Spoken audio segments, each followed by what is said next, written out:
Una luz en tu vida, con el Padre Alfonso del Río. Un cordial saludo para todos los oyentes de Radio María desde el Seminario Diocesano de Getafe. Cuentan que en cierta ocasión un joven estaba haciendo autostop un 18 de octubre, una fecha que nunca olvidaría. Después de pasar bastantes coches sin pararse, cuando ya casi había perdido la esperanza de llegar a casa aquella noche, hizo una pequeña oración y al momento se detuvo un vehículo muy elegante. Corrió hacia él, saludó al conductor, dejó su maleta en el asiento trasero y se sentó a su lado, mientras interiormente daba gracias al Señor por haber respondido tan pronto a su plegaria, dándole un transporte y una lección de confianza. El viaje duraría varias horas. Nuestro joven se quedaba en una pequeña ciudad bastante antes del destino final del conductor y tuvieron tiempo de conocerse y de hablar de mil cosas. El dueño del coche le dijo que tenía una empresa importante en la gran ciudad, le dio una tarjeta y le invitó a que si algún día iba por allí no dudara en llamarle. El joven, que había tocado todos los temas del humano, sin embargo, no había nombrado nada referente a lo divino, y eso que era un hombre creyente y practicante. Y cuando no faltaba ya mucho tiempo para llegar a su destino, aclaró la garganta, se llenó de valor, hizo interiormente una breve oración y le contó al conductor lo importante que para él era Jesucristo, que no siempre había sido así y cuál había sido su proceso de conversión. Cuando terminó, el dueño del coche paró en el arcén. Nuestro joven pensó que le iba a hacer bajar y abandonarlo en medio de la noche y de la nada. El conductor inclinó su cabeza sobre el volante y en medio de sollozos le agradeció el testimonio y le pidió que rezara por él para que algún día pudiera tener la misma experiencia del amor de Dios. Le contó que de un tiempo a esta parte sentía un gran vacío en su corazón, que precisamente venía dándole vueltas aquella noche en aquel viaje y que para dejar de hacerlo le había recogido en la carretera.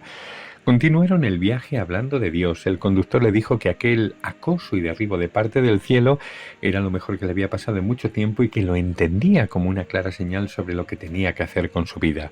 Llegado a destino, el joven se despidió de él, le dio un abrazo y le prometió rezar para que se dejara llevar por Cristo a su abrazo.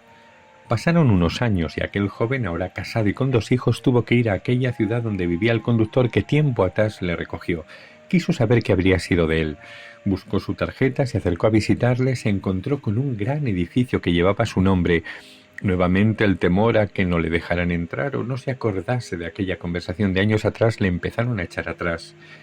Como de costumbre, hizo una breve oración y se lanzó a hablar con el conserje. Le preguntó por el dueño de la empresa y el conserje dijo que no podía hablar con él, pero que su esposa era la señora que acababa de entrar en el hall del edificio. Se acercó a ella, la saludó, se presentó, le contó cómo había conocido a su marido y ella, con vivo interés, le preguntó a su vez si recordaba la fecha exacta y alguna circunstancia particular de aquel viaje. Nuestro protagonista le dijo que había sido un 18 de octubre de 5 años atrás y que lo más destacado del viaje fue el final, cuando, tras vencer los respetos humanos, hizo una pequeña oración y se lanzó a compartir con su marido el testimonio de su conversión al cristianismo. Pero, sobre todo, lo que más le llamó la atención fue la reacción de su marido, que sintió una gran necesidad él también de abrazarse a Cristo. Y añadió: no sé si lo habrá hecho, creo que sí, porque aquella misma noche estaba dispuesto a hacerlo cuanto antes y como fuera. La mujer estalló en lágrimas y le dijo: durante años recé y recé por su conversión y pensé que mis plegarias nunca habían sido escuchadas. Dejé de creer en la eficacia de la oración, incluso había llegado casi a perder la fe. ¿Y su marido es creyente? ¿Se abrazó a Cristo como me dijo aquella noche?, preguntó nuestro hombre. Mi marido murió, respondió ella. A usted le acercó a su casa aquel 18 de octubre, pero ese mismo día él nunca llegó a la nuestra. Tuvo un accidente de tráfico poco después de dejarle, y ahora sé que murió en los brazos de Cristo y que mis oraciones habían sido escuchadas. El Señor, como al buen ladrón, no lo dejó escapar. Cuando sacaron su cuerpo del coche, encontraron una pequeña cruz que yo le regalé años antes y que ni sabía si aún la conservaba. La tenía fuertemente agarrada a su mano. Gracias a usted, él encontró la fe y yo hoy vuelvo a recobrarla. Y nuestro protagonista, mientras recibía un fuerte abrazo de la viuda, también reafirmó su confianza en la fuerza de la oración y en la perseverancia en ella. El Señor nos invita a orar sin desanimarnos, aunque no obtengamos respuesta ni tan rápido como nos gustaría, ni la que esperábamos en recibir de Él. El Señor nos quiere como no nos hacemos idea y desea aún más que nosotros mismos nuestra plena felicidad. Por eso no dudemos nunca de su respuesta.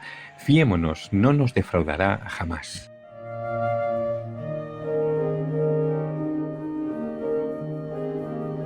Una luz en tu vida, con el Padre Alfonso del Río.